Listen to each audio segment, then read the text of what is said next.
Hey everybody, welcome back to another session of Cooking with Lily and Generoso. I'm Lily. I'm Generoso.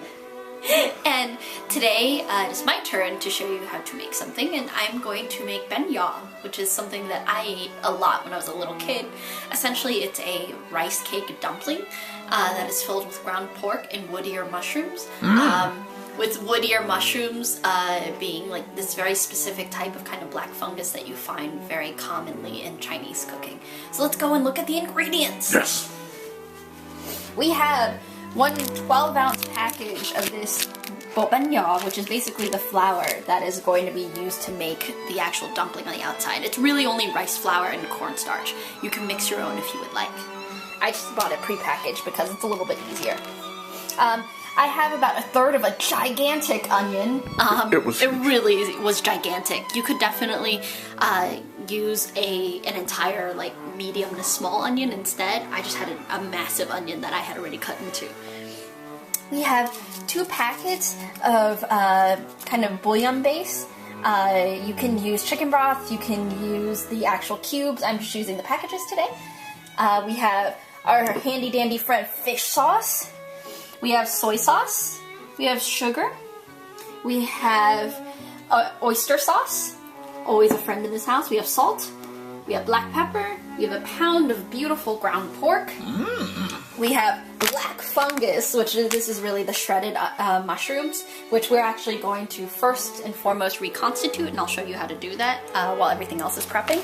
And we have frozen banana leaves. This has been a common friend to these cooking series recently. Banh Gio is wrapped up in banana leaves and then steamed, but unlike some of the other recipes where it steams for like 3 hours, Banh Gio's dough actually cooks before, so steaming is only going to be about 20 minutes per dumpling this time around, which is actually really nice. And so we're going to do a little bit of prep. There's not too much prep. There's a lot more active cooking in this process than usual, so we'll see you very soon. So we've done a little bit of prep. So we have minced up the onions, and Jean has placed the black fungus into some hot water. This is probably about maybe 3/4 of a cup to a cup. That sounds right. And Jean has also measured out 6 cups of water that we are going to use to make our Banh Gio. So I have my soup pan. I'm going to turn up now on high. And I'm going to add my water.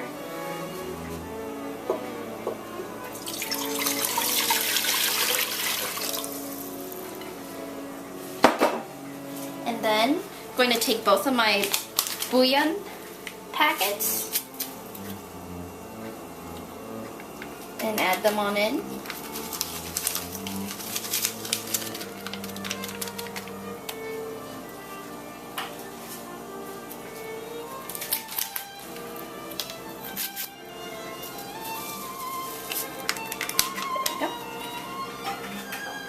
Let the water heat up. And we're going to stir this up to let it dissolve. You want to make sure that if you're going to be using a powdered bouillon, that you should make sure that all the powder mixes up before you actually add in the dough. And this is something that I grew up eating a lot as a kid, like right after school for snacks. You can often find it in bakeries, or at the grocery store even, in the kind of like bakery cabinets. But I've read around the internet that people actually eat this for breakfast. I admittedly never ate this for breakfast. And you can actually serve it with a couple of different things. You know, some people eat it with fish sauce, the nước mắm, which we've made here before, which is the mix of lemon and fish sauce and sugar. But I always grew up eating it with a little bit of soy sauce. And I think that was just a general preference. So you treat these pretty much the same way most people treat bun, right? Just like in a baked bun, like in that sense. Yeah, almost. They're a little different because that they're made with rice flour, so they're a little more gelatinous. Right. But it has, you know, a savory meat filling, just like a bun. So all the bouillon has dissolved. So I'm just going to open up my packet now, which I might need the help of my handy-dandy scissors for, which we'll also eventually need anyway for our banana leaf. because I found that scissors are the best way to manage banana leaf. And we're just going to pour in the whole container, or the whole packet.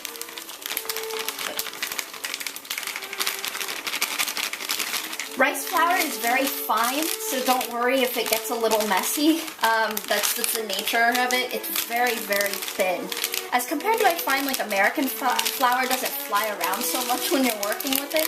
I always make a little bit of a mess when I work with rice flour.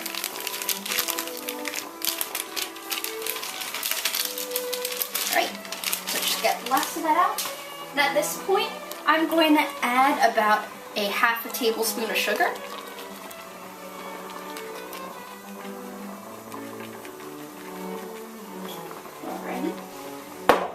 And a half a tablespoon of salt.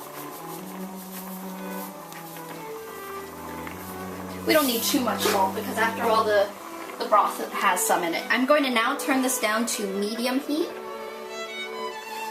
and then stir. And you'll see that the rice flour is starting to powder up already, or clump up already. That's actually what you want. This is going to be like almost the consistency of like mashed potatoes.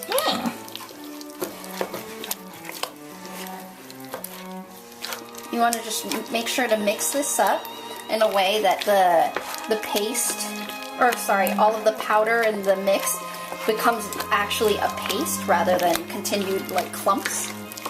Right, this is different from the other doughs we've made here. Yeah, whereas the other doughs we've made here are actually from rice flour and then we like cook it straight. This is actually doing a little bit of cooking here on the stove right now.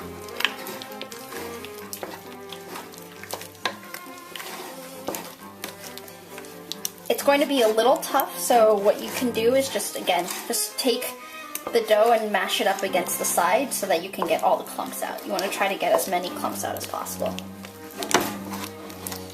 So I'm going to keep on mixing this up and then getting all the clumps out, and then I'll show you how to make the filling, and we'll start rolling up our banh gio. We'll see you back, everyone. We have mixed the dough, and I've also taken the wood ear mushrooms out and chopped them up. And so now let's look at our dough. So I added an additional cup of water because the dough is a little bit stiff. And it's also going to sit for a little bit while I prepare the filling. So I wanted to add the additional cup of water so that this doesn't dry out. Again, you want to get a consistency close to almost like mashed squash or mashed potatoes. If it's getting harder than that, feel free to add some water. That's no problem. So now we're going to make the filling. So I have a wok with the heat on high. I'm going to very liberally coat the bottom with oil. And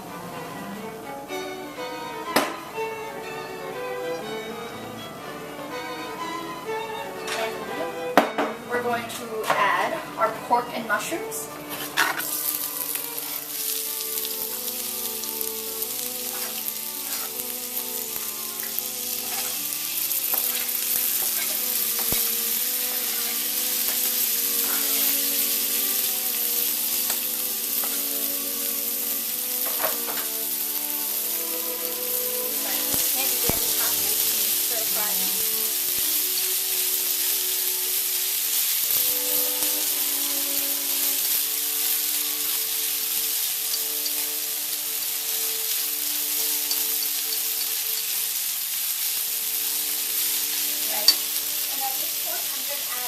Soy sauce, probably add about a tablespoon.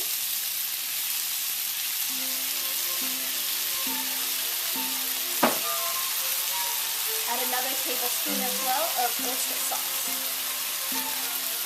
One of the staples in cooking in this house. Absolutely.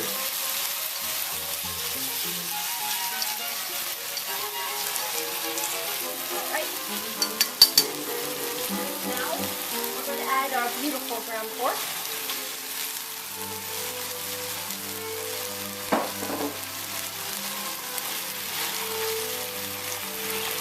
We want that pork to soak up all the onion and the mushroom and the soy sauce and oyster sauce.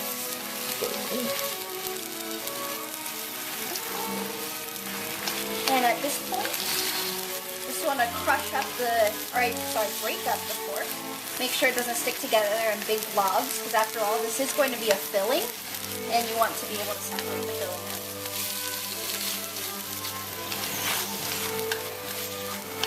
And at this point, I'm going to also add some black pepper.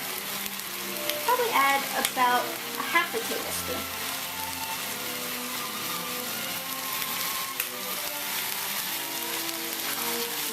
That smells nice.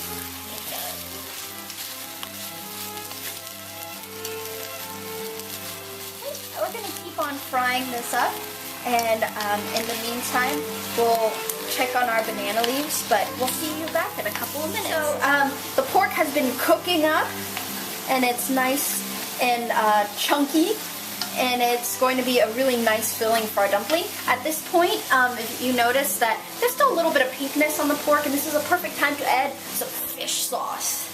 And I'm going to add about a tablespoon, which is, I know, a lot. Alright. And with fish sauce, as we always say, you want to be able to let it cook off a little bit. It's always, when you pour it into the pan and it first hits, you're always going to get a huge wave of stinky, but that's okay. I like stinky. You want to allow the fish sauce to cook off until the smell actually goes away a little bit. And at that point, that means that you've gotten all kind of the savoriness of the fish sauce and some of the sweetness too, without the harshness of the actual seafood flavor. I know Jean actually likes the seafood flavor. I like loud food. I mean, I think that's pretty well said during most of these videos that I like my food to be a little louder than most. That's good. You know how most American food is. You know, we talk about this off camera a lot, but how when you go out for Vietnamese food, it's obviously toned down for the American palate. They don't throw in the amount of spice that they should. It doesn't have the kind of harshness that it really needs that you would have in a Vietnamese dish. And you make it the way it's supposed to be made. I don't always make it with as much fish sauce. That is a personal preference, but I know when I'm making food for both myself and Generoso, I add the extra fish sauce in because he loves it. Oh, thank you. But don't you feel like that is the case across the board? Most of the time when you get Vietnamese food out, that they do tone down a lot of the aggressive flavors. Absolutely. It tends to not be as spicy. It tends to also always be a lot sweeter, which is always a little bit weird for me, because for me, a lot of the food I grew up eating was really not very sweet. Right. In the first place. I guess tic ca is pretty sweet, but even that, I still think it's more savory than it is sweet. Absolutely. If you ever order it out, or if you get it at like a deli or something, it tends to be really sweet. And I think that's because most people actually make their tic ca with coconut soda, which I've never liked. So. Alright, so the fish sauce is nicely cooked down, and at this point we're going to take this off heat. I'm going to now go over back into our workstation, and we're going to show you how to wrap up everything. So we're now going to prep our banana leaf. I've rinsed them under some hot water just to make sure that they've thawed out completely. There's always a little bit of this kind of like white residue that exists on banana leaf, so you want to just give it a little bit of a wipe down before you actually start using them to roll up. So in this case, we're just going to use some rectangles, because we're actually going to roll this into cones. Again, scissors. Scissors are your friend when it comes to banana leaf. As you can see, Jean and I actually had a discussion off camera. Are these real banana leaves, or are they like some compressed banana? I think they're pretty much real banana leaves, because if you'll notice, they're actually pretty imperfect. So what you want to do, again, always you want to wipe them off. And when you're wrapping banana leaf, you're always going to see some of these edges that are kind of broken. You want to just get rid of them because they're going to make your wrapping harder. And then here's always the middle leaf of the vein of the banana leaf.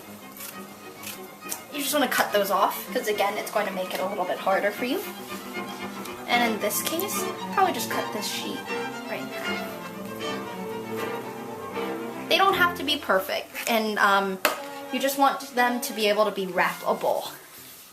Again, using your just a wet paper towel to wipe everything down. So I'm going to prepare probably just one more set, and I'll show you how to wrap everything. Hi everybody, so now I'm going to show you how to fold the Banh Gio. I actually have one finished product here. Look at that cone! It's a cone. So I'm going to show you how to do this. So, the way you want to do this is you want to get the cone angle first, and then you just want to roll.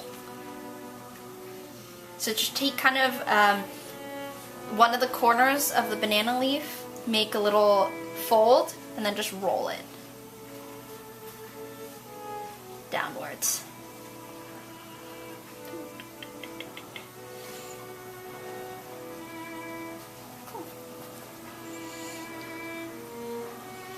You just want to take this side, just hold on to it, seal it up as much as you can. Alright, so now what we want to do is take some of our paste, put it in to our cone. Don't worry, this part's going to get a little messy, that's alright.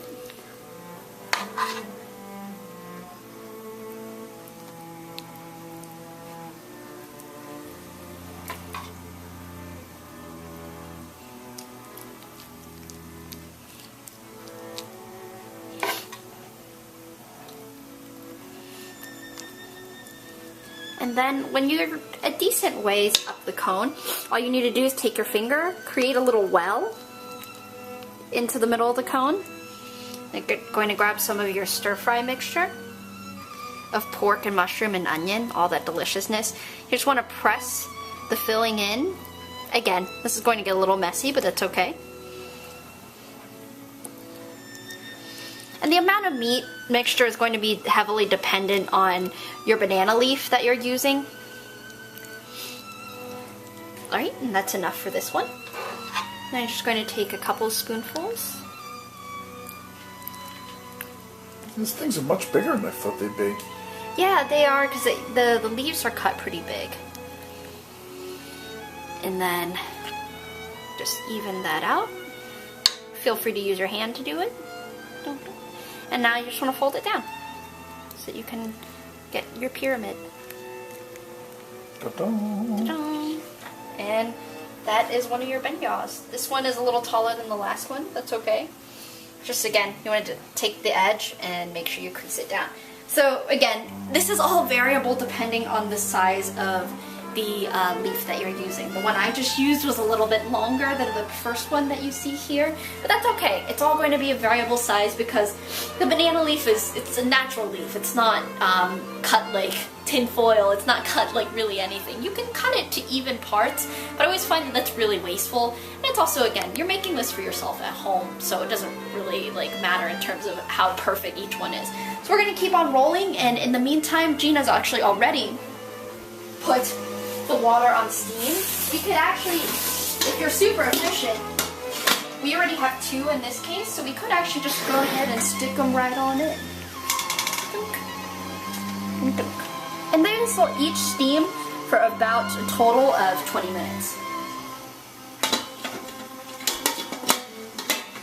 So we'll keep on rolling them and we'll see you. So we've actually let each of these dumplings cook for a total of about 50 minutes.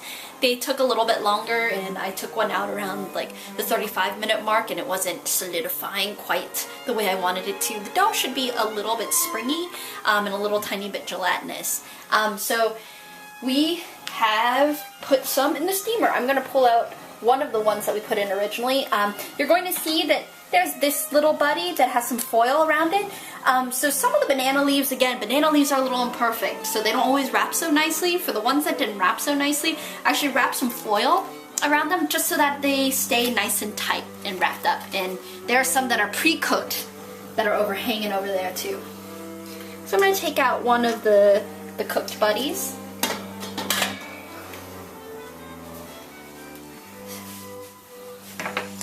And that's our Banh Gio. All you're going to do is unwrap it, just take the leaf and open it on up, and you'll be able to see the pretty cake inside. That's the timer yelling at us. Yeah.